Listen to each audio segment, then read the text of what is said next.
Adventures of Huckleberry Finn by Mark Twain. Chapter 1. You don't know about me without you have read a book by the name of The Adventures of Tom Sawyer. But that ain't no matter. That book was made by Mr. Mark Twain, and he told the truth, mainly. There were things which is stretched, but mainly he told the truth. That is nothing. I never seen anybody but lied one time or another without it was and Polly, or the widow, or maybe Mary. And Polly, Tom's and Polly, she is, and Mary, and the widow Douglas is all told about in that book, which is mostly a true book, with some strictures, as I said before. Now, the way that the book winds up is this. Tom and me found the money that the robbers hid in the cave, and it made us rich. We got $6,000 apiece, all gold. It was an awful sight of money when it was piled up. Well, Judge Thatcher, he took it and put it out at interest, and he fetched us $1 a day apiece all the year round. More than a body could tell what to do with.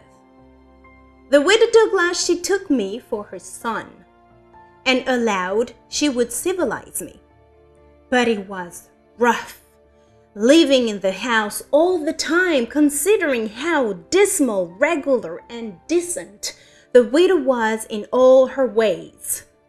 And so when I couldn't stand it no longer, I lit out. I got into my old rags and my sugar hogshead again, and I was free and satisfied.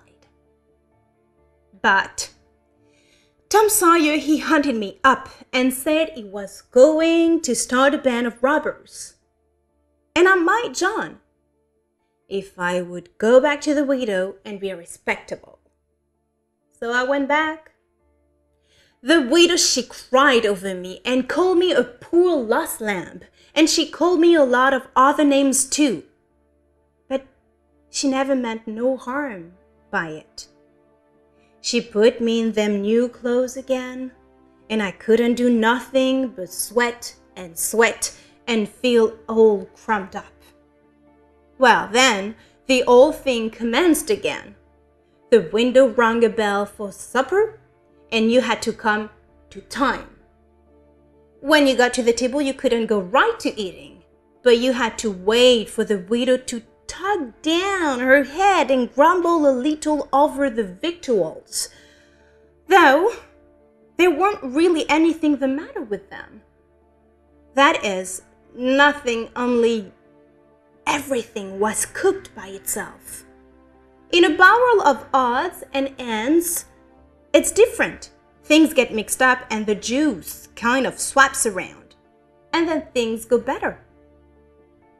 After supper, she got out her book and learned me about Moses and the bulrushers, and I was in a sweat to find out all about him. But by and by, she let it out that Moses had been dead a considerable long time. So then I didn't care no more about him, because I don't take no stock in dead people.